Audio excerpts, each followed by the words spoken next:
Today's talk will begin with the history of the river, and that history will be talked to you by, told by Shelley Klein, a native Santa Marian, and pioneer Jim Glines.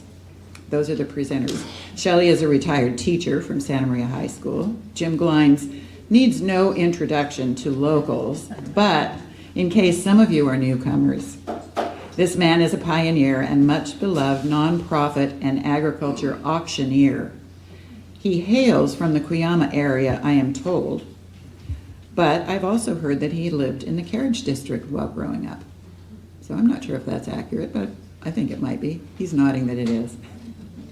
He looks like a cowboy, but he is actually a banker by trade and is founder of our own community bank of Santa Maria. These speakers will be followed by the current situation on the watershed, featuring expert Steph Wald. Steph is with the nonprofit from San Luis County, Creek Lands Conservation. Steph has been involved with conservation and specifically fishery work for over 25 years. Prior to that, she was a founding executive director for the Discovery Museum of Santa Maria. So we have an excellent program, we have a wonderful audience, and let's put the show on. We'll start with our two historians, Jim and Shelley.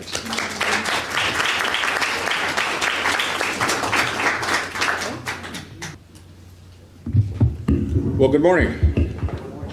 So we talk about water at the end of September on a day that we came home from last night in the rain and woke up to rain this morning. I cleverly got my car out of the garage earlier this morning. The sun was shining, it was beautiful. I cleverly left the window down so that it would air out, and came back in about 15 minutes and it was drenched and soaked, and that was that. I was with my friend Robert and his wife Caroline last night in Los Alamos at a barbecue, and I don't know if it's cool to be called a pioneer or not. There's a lot of, that means you're really old, and so that part's not so good, but somebody asked if I'd lived in Santa Maria all my life. I told them not yet. I was raised on the Rockfront Ranch, which many of you are familiar with. It's out on Highway 166. It's about a 35-minute drive from Santa Maria today, as we know it. When I was out there, which is a long time ago, it was about an hour and 10 or 15-minute drive. It was a really narrow, windy, two-lane road. About every half a mile, you'd find a sugar beet truck broke down on its way between Betaravia and Bakersfield. My dad would always make a stop and pick up the sugar beets because they fell off the truck, and we'd feed them to the hogs at the ranch, and kind of how you made your living. So when it came time for my sister and I to go to school, my mom would get an apartment or a small house in Santa Maria we would rent during the school year, and it turned out that my grandparents had built a house on the corner of Camino Colegio and Speed Street. In 1920, my grandfather built that, and so they had a kind of a maid's quarters in the back. So if you say I grew up in the Carriage District, I spent a lot of time in that house in that maid's quarters back there, because many, many times when we were in town. And by the way, kind of interesting, in the late 1940s, Camino Colegio was the end of town. Stoll Road was it was still quite a ways out there. I will also tell you that my grandfather told me that when they moved the cemetery from about where the Minerva Club is now. Pardon my French, I'm going to quote him. He said they told us to get it clear to hell and gone out of town, so that the city would never encroach where the cemetery was. So he said we went clear all the way out to Stoll Road, and that's where we put it. Town would never encroach on that. So anyway, that's how I was raised. And then I went to Santa Maria High School, and then from there to Cal Poly. And while at Cal Poly, my mom and dad had an opportunity to sell that ranch and to retire, and they did that. And I had one of those, oh, shucks moments when I felt my heart sink and wondered what the heck I was going to do for a living. And I was pretty convinced I could do it in rodeo and horse shows, and I always had a love for the livestock and farming business. And I think the history of the water in Santa Maria is just fascinating. So before I get too deep into the meat of this story, I want to tell you that I feel that my generation is absolutely blessed because we grew up with some legends. This community was blessed with people in Santa Maria, and a lot of you know them, And I don't want to get into mentioning a lot of them because I would leave somebody off, and I don't want to do that. But we had a group of people that had a lot of vision and a lot of foresight about what was best for this valley. And the miraculous part of them that I can't get over to this day is that their wishes and their plans and their desire for Santa Maria was absolutely non-selfish. They did stuff back in the 20s and 30s that we're benefiting from today. One is water. We are one of the few cities that quite honestly does not have a water problem. I think we got some water management issues maybe and some forest management issues, but those people had the vision, the foresight, and some of the ideas that those folks put into place we're benefiting from him today, and it's because of their unselfishness and their vision. We were just blessed with them. I want to tell you a little story. Some years ago, I happened to be a member of the Rancheros Visitadores trail ride, and by the way, next May will be my 50th year going on that ride. So you gotta wake up a lot of mornings to go down there 50 years. But a while back it's the first week of May, and it was kind of funny. We're sleeping in tents in a sleeping bag, and I'm used to a king-size bed with an electric blanket. And I got up one morning, and it was like this. It was foggy and misty and cold, and where our tents are is down a little slope to the shower facility and the restrooms.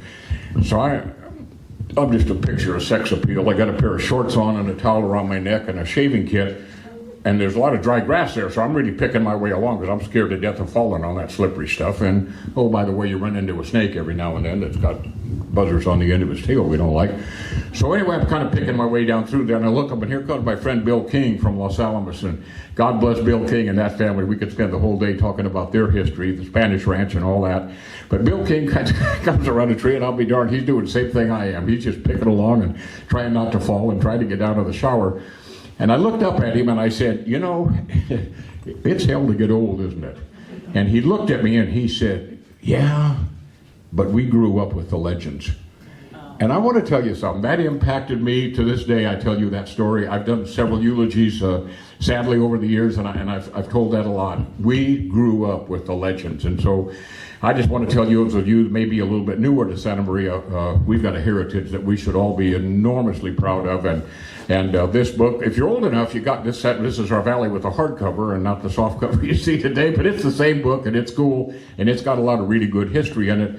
And then I'm going to finish with one more. I'm not going to finish the whole talk. I'm just getting going. But I'll tell you one more thing. I've got a wonderful friend that's a balladeer, Western singer, balladeer, and a cowboy poet. His name is Dave Stamey.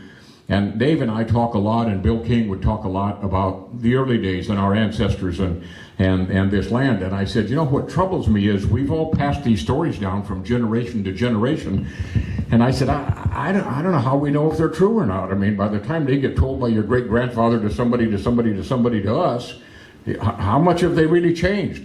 And Dave Stamey said, well, he said, Jim, I wouldn't worry about it. He said, if they're good enough legends are good enough to be true, you ought to tell them it's the truth and don't apologize. So I think there's a lot of that goes on here.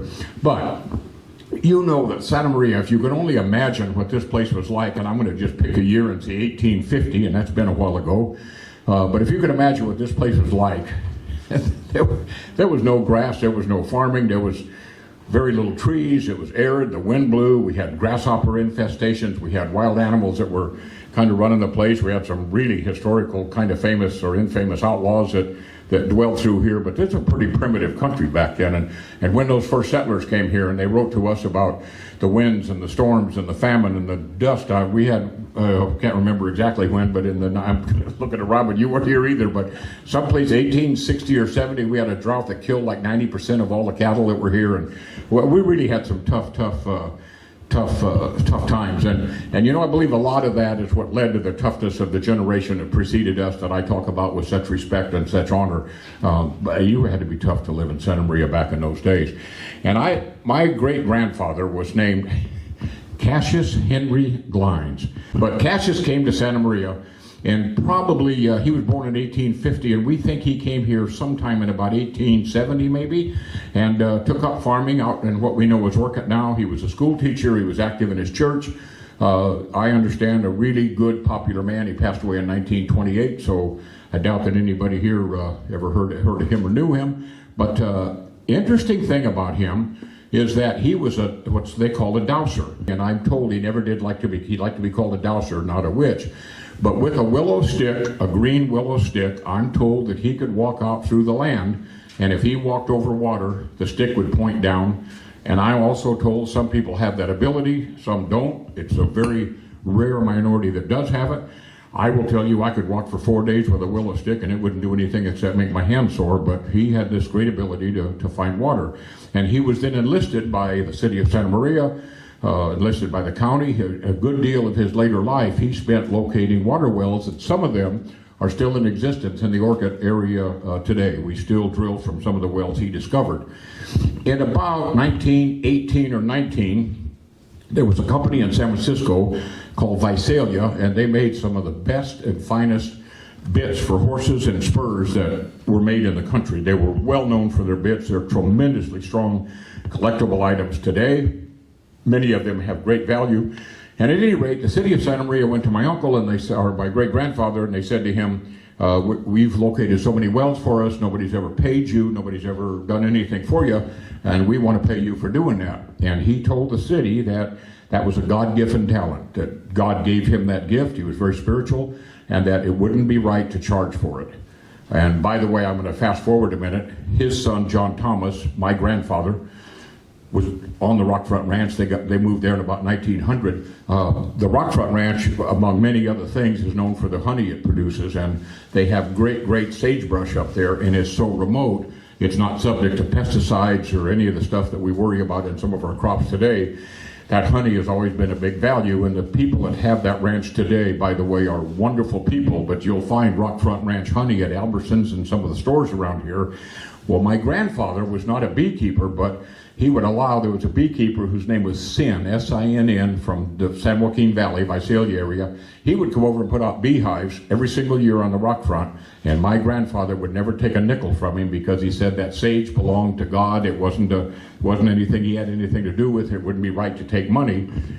But I will tell you, we grew up eating lots of honey because Mr. Sage took care of us when it come harvest time. But anyway, I kind of just love whether you agree with all that stuff or not, I really do respect the tradition that they felt that those things came from a gift, and we were not allowed to charge for them as we passed them forward. I think we could use that lesson in a lot of our youth and our teaching today. But anyway, so my great-grandfather Cassius said, I won't take money for the water, it's not right.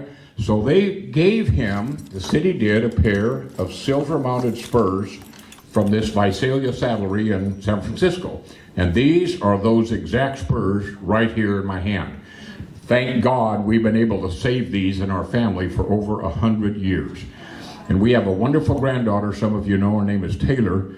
She just moved away and started her career. So I had some spur straps and cachos, that's the silver here, and the vaqueros, by the way, that roamed this land before we got here were really high on silver, and they tremendously valued their silver on their riding equipment, their stuff. These are modern day conchos, but they got the old look about them. My dad's brand was a Circle 1, and that concho has a Circle 1 on it. My grandfather's brand was a J5. This is one of the oldest brands ever registered in California. That's the J5. So when this talk is over, we're going to UPS and shipping these to Washington to her. I wanted to keep them until I could show you today.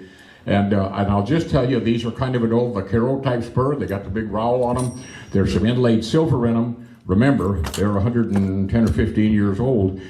And several years ago, a very good friend was looking at them, and there's a little piece of the iron that was broken here.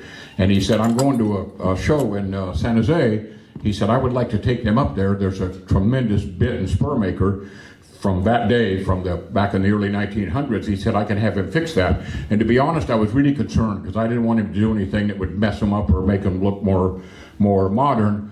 So this fellow's name was G.B. Berry, by the way, a great cattleman, kind of from the Paso Robles area, but a wonderful man. I trusted him a lot. He took these to San Jose, and about 3 days later, he called me back and he says, hey, I'm here with the guy, and he's fixed those spurs. They're 100% authentic. They look 100%. They're exactly they're perfect. By the way, have you ever considered selling them? And I said, no. Not only do I not want to consider, I don't want you